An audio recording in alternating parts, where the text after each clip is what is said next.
মরুভূমিতে বন তৈরি করা কি সম্ভব? আপনি যদি ভাবেন এটা কেবলই কল্পবিজ্ঞান, তাহলে আপনি ভুল।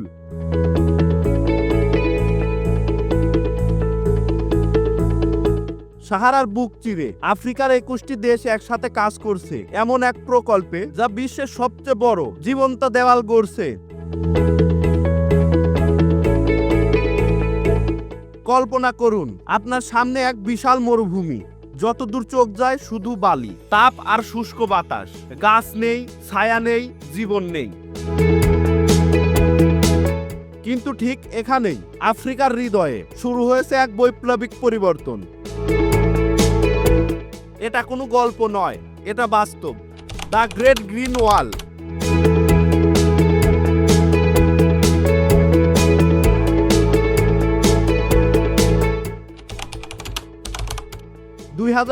সাল আফ্রিকান ইউনিয়নের কিছু দেশ সিদ্ধান্ত নেয় সাহারা মরুভূমির প্রসার রোধ করতে হবে।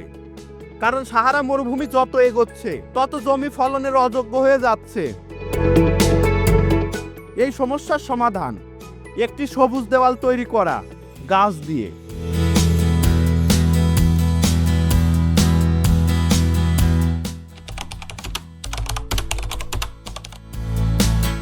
এটা শুধুমাত্র গাছ লাগানোর প্রকল্প নয়, এটি একটি স্বপ্ন যা ৮,০০০ কিলোমিটার লম্বা এবং ১৫ কিলোমিটার প্রশস্ত একটি সবুজ বেষ্টনী তৈরি করবে, যেটা পশ্চিম আফ্রিকার সেনেগাল থেকে শুরু হয়ে যাবে ইথিওপিয়া পর্যন্ত। ভাবতে পারো, টানা ৮,০০০ কিলোমিটার সবুজ।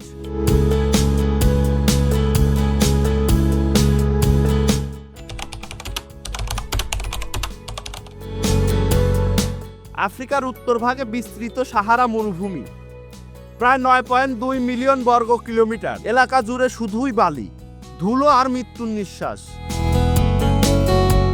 কিন্তু সমস্যা শুধু সাহারায় নয়, এর নিচে শুরু হয়েছে সাহেল অঞ্চল, যেখানে একসময় ছিল গাছপালা, গবাদি পশু এবং মানুষের জীবন।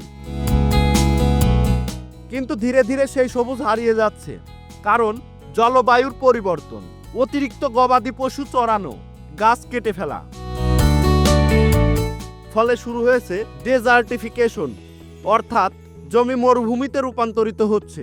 খাবার নেই, পানি নেই, কাজ নেই। মানুষ পালাচ্ছে শহরে, অনেকে পাড়ি জমিয়েছে ইউরোপে, আর কেউ কেউ অস্ত্র তুলে নিচ্ছে সন্ত্রাসী গোষ্ঠীর হয়ে।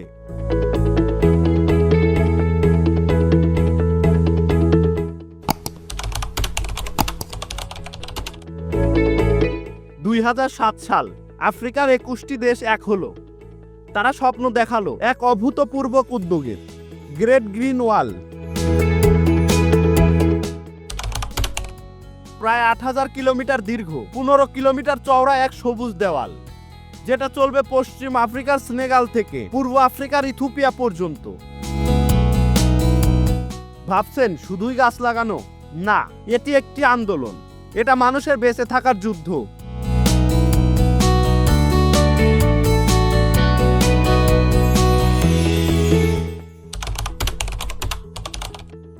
প্রতিটি দেশে স্থায়ীভাবে গাছ লাগানো হয়েছে।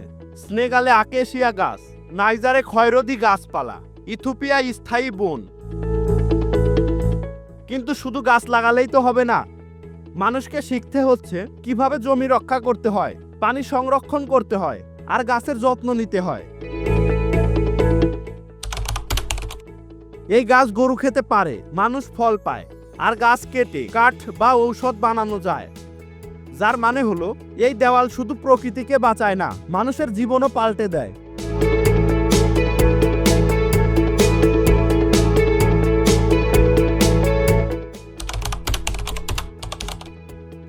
আজ পর্যন্ত গ্রেট গ্রিন ওয়াল প্রায় ১৫% সম্পূর্ণ হয়েছে। সেনেগালে ১১ মিলিয়ন গাছ লাগানো হয়েছে। নাইজারের কৃষকরা এখন আগের চেয়ে অনেক বেশি ফলন পাচ্ছে। এই প্রকল্পের কারণে পানি সংরক্ষণ বেড়েছে, জমি আবারও উর্বর হয়েছে, এবং সবচেয়ে বড় কথা, মানুষ ফিরে পেয়েছে আশা। একজন নাইজেরিয়ান কৃষকের কথায়, আগে আমি শুধু মরুভূমি দেখতাম, এখন আমি ভবিষ্যৎ দেখি।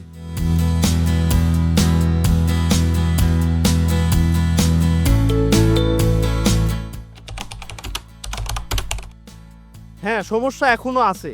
সব দেশ অর্থ বা প্রযুক্তি দিতে পারে না। রাজনৈতিক অস্থিরতা বাধা সৃষ্টি করে।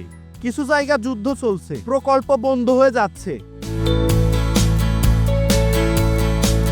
তবুও এই সবুজ দেওয়াল হচ্ছে আশার প্রতীক। যদি সব ঠিকঠাক মতো চলে তাহলে 2030 সালের মধ্যে প্রায় 100 মিলিয়ন হেক্টর জমি পূর্ণ উদ্ধার হবে।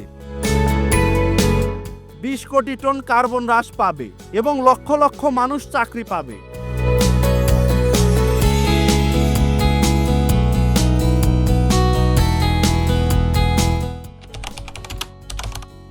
আমরা জলবায়ু পরিবর্তনের বিরুদ্ধে যুদ্ধ করছি, আর এই দেওয়াল আমাদের শেখায় সমস্যা যত বড়ই হোক, মানুষ একসাথে হলে সব সম্ভব।